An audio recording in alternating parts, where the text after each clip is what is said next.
Especialmente perversa es toda la teoría del tipo de interés de Keynes, porque para Keynes el tipo de interés es un fenómeno que viene determinado a corto plazo por la oferta y la demanda de dinero, y esto es un error teórico gravísimo. La oferta y la demanda de dinero lo que determina es el precio de mercado de la unidad monetaria, es decir, su poder adquisitivo. El tipo de interés es el precio de los bienes presentes en función de los bienes futuros.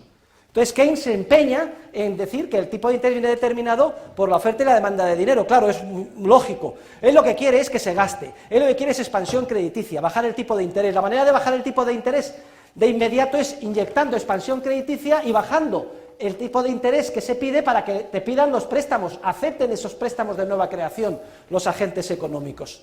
Y dice que está determinado el tipo de interés por la oferta y la demanda de dinero. La demanda de dinero la llama preferencia por la liquidez.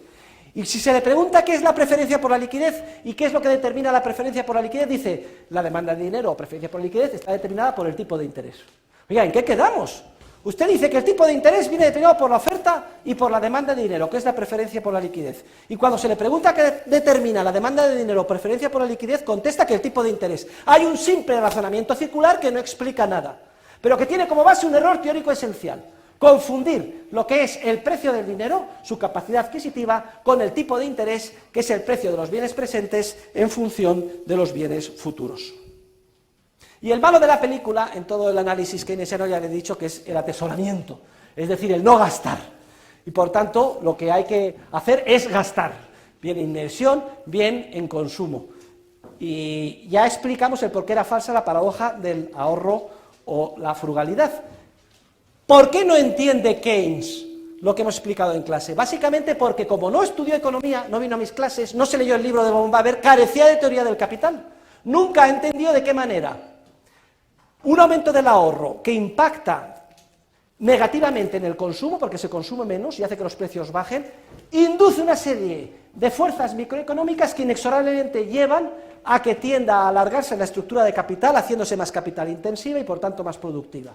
Una estructura de capital que absorbe trabajadores y recursos productivos que antes estaban próximos al consumo y los lleva hacia las etapas más alejadas del consumo.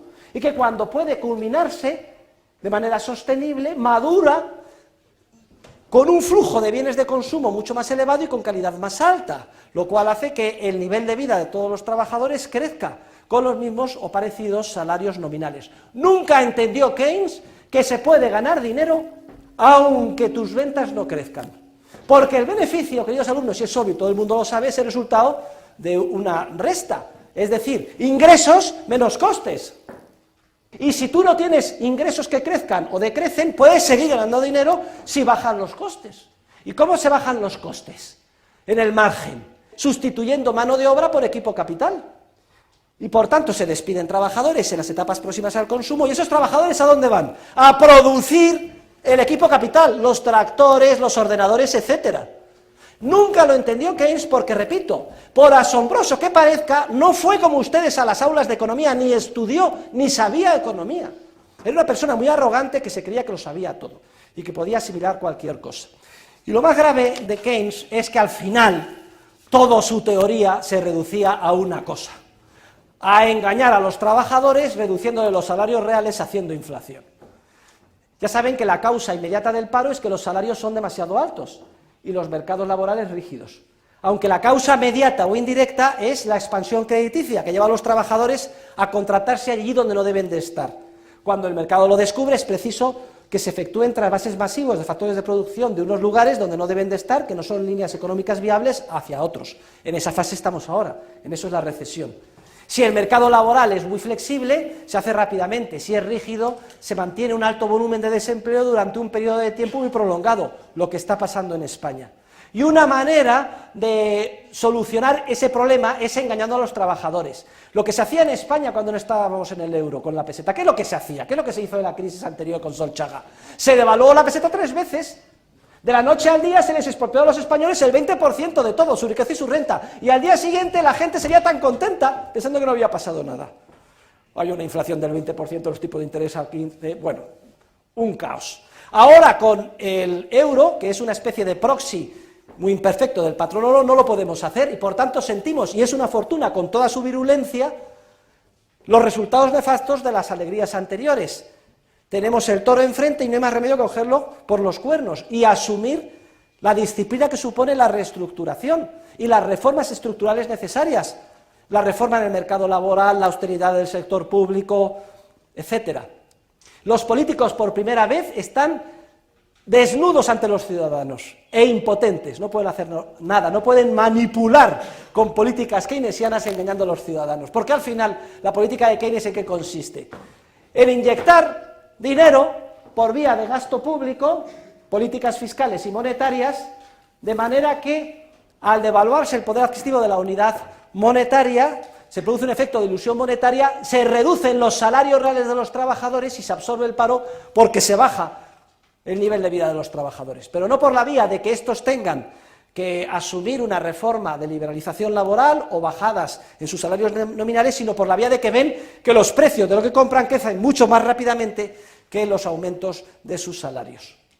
Pero, ¿qué pensaba Keynes? ¿Que los trabajadores son idiotas, que no se iban a dar cuenta de esto? Al final terminan, en última instancia, dándose cuenta y piden aumentos salariales que al menos compensen por la disminución del poder adquisitivo de la unidad monetaria. Luego, en última instancia, no se consigue con la medicina keynesiana nada, pero con un coste inmenso, porque esa inyección monetaria vía expansión crediticia y gasto público distorsiona la estructura productiva, genera errores sistemáticos de inversión y lleva a los factores productivos allí donde no deben de estar.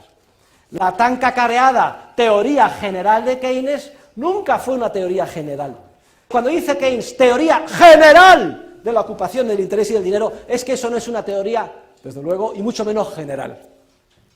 Eso es un truco para engañar a los trabajadores en un momento histórico concreto donde a la desesperada, tipo en Grecia ahora, todo el mundo manifestándose, se considere que no se puede hacer ninguna reforma estructural y la única manera de evitar que haya una revolución es devaluando la unidad monetaria, que los precios suban y expropiando a los trabajadores su renta sin que se den cuenta. Es decir, en todo caso una teoría particular solo aplicaba en las circunstancias más profundas de una recesión económica.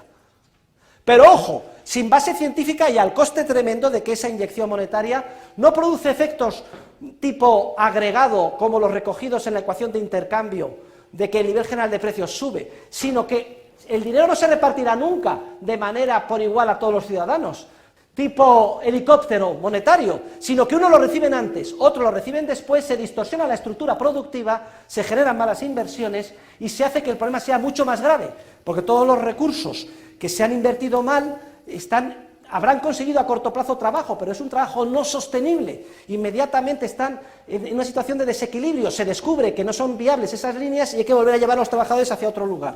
Es peor el remedio que la enfermedad. En la página 423 del libro tienen los comentarios sobre la ley de Say, que Keynes decía. Keynes mete además en el mismo saco, vete a los austríacos con los monetaristas, que no tienen nada que ver, a Hayek. Criticaba la ley de Say, que dice que la oferta genera su propia demanda. Ya hemos visto cómo, mucho antes que él, Hayek y los economistas austríacos explicaron que en múltiples ocasiones la oferta de la estructura productiva no coincide con la que quieren los consumidores y demandan, cuando se ha distorsionado precisamente por el proceso de expansión crediticia. En eso consiste toda la teoría del ciclo y todo lo que explica la teoría del capital, pero como Keynes la desconocía, hace una hipersimplificación y mete a todos en el mismo trapo. Respecto a los argumentos de Keynes sobre la expansión crediticia, es que son de chiste. Dicen que la expansión crediticia no es nada mala. Primero porque, primer argumento, las posiciones acreedoras y deudoras se cancelan mutuamente. Lo que deben unos es lo que otros tienen como posición acreedora y por tanto que se cancele y que no tiene efectos económicos. En segundo lugar, dice que cuando te dan un préstamo, si no te lo gastas en bienes de consumo, es como si lo hubieras ahorrado. Es decir, para Keynes, cuanta más inflación, más ahorro. Oiga, qué barbaridad dice usted. A mí me dan un préstamo, inmediatamente compro bienes de capital o contrato trabajadores y esos trabajadores o los propietarios de los bienes de capital, cuando les llega a su bolsillo, consumen. Habrá que ver si la tasa social de ahorro ha aumentado o no. Y el tercer argumento que le queda dice, bueno, la verdad es que mis dos argumentos son absurdos, pero si yo consigo aumentar la renta nacional con mi multiplicador, al final, al haber más renta, es obvio que habrá más ahorro. Oiga, solamente si todo el dinero de nueva creación inyectado en el sistema por expansión crediticia, la parte sombreada que vimos en la estructura productiva, si todo eso se ahorra, solamente si la totalidad de lo nuevamente creado de la nada por el sistema bancario se ahorrara por los agentes económicos, podría considerarse que la estructura productiva sería mantenible a largo plazo. Pero basta con que una parte de eso se consuma, y de hecho ya hemos visto que todos los incentivos es a consumir, porque en la alegría y en la burbuja nos creemos más ricos y todo el mundo dice, anda, si mi piso lo acaba de vender el vecino por 2 millones de euros, soy millonario, me voy al Caribe. Oiga, usted no es ni millonario ni más rico que antes, tiene lo mismo, el piso, su renta es los servicios que le da de habitación su casa, y eso no ha aumentado, y si se va usted al Caribe está consumiendo su capital, y se está empobreciendo. Al final no solo no se ahorra la totalidad de lo que se expande, sino que es que se induce mucho más consumo. Y basta con que una parte de lo que se inyecta no se ahorre para que se desencadenen todos los 6 efectos micro que ya analizamos y que ponen fin a la burbuja y hacen que los deseos verdaderos de los consumidores preponderen y surja la crisis financiera y la recesión económica. También léanse el concepto de eficiencia marginal del capital. Para Keynes es la tasa que iguala el coste histórico del bien de capital con la corriente futura de rendimientos. Fíjense, sigue anclado Keynes en la etapa precientífica de la economía, en la que piensa que son los costes los que determinan los precios y no al revés. O sea, que tú construyes un bien de capital y lo que te ha costado, eso ya está, eso ya está ahí fijo y es lo que determina el precio del bien de capital. De ninguna manera. Un bien de capital tiende a valer en el mercado, a tener un precio en el mercado que está fijado por el valor descontado por el tipo de interés de la corriente futura de rentabilidades. Ya lo vimos, que un piso que rentaba 10.000 euros al año, al tipo de interés del 5%, suponiendo que no se depreciara, siempre era igual a la renta anual partido por el tipo de interés. Ya vimos la fórmula. Luego, si el tipo de interés baja, el valor actual del piso sube con independencia de su coste. Y precisamente eso es lo que orienta a los empresarios, donde deben de invertir. Si la gente decide ahorrar más y el tipo de interés baja, el valor de los bienes de capital se multiplica y como cuesta poco producirlos, todos nos lanzamos a producir bienes de capital y a demandar factores de producción para hacer y construir casas. Y eso veíamos que era uno de los efectos que consolidaba en una inversión sana y sostenible el ahorro genuino. Pero también veíamos que si la caída del tipo de interés no tenía su origen en el ahorro genuino, sino en simple expansión crediticia, que los empresarios actuaban de la misma manera, es decir, lanzándose a invertir en bienes de capital que pensaban que eran muy rentables, pero que luego inexorablemente se descubría que el 1.000.000 de pisos construidos no los quiere nadie. El tipo de interés cayó no porque aumentara el ahorro, sino porque el Banco Central me lo redujo a 0 o incluso a tipos de interés reales negativos. Los empresarios no saben si los préstamos proceden de ahorro genuino o de expansión crediticia, se lanzan a invertir, y como una maquinaria son muy eficientes y hacen 1.000.000 de pisos que ahora descubrimos que nadie quiere. Ni nadie los quiso nunca, pero ahí están ahí los trabajadores, las empresas, etcétera. Y ahí es el problemón que tenemos, reestructurar a los trabajadores hacia líneas viables, digerir esos pisos, etcétera. Luego, fíjense cómo Keynes sigue anclado en la etapa precientífica de la economía, previa a la revolución subjetivista en la que se pensaba que es el pasado el que determina el futuro, son los costes los que determinan los precios, y no al revés. Y quizás su definición de la eficiencia marginal del capital es la que mejor refleje ese error científico.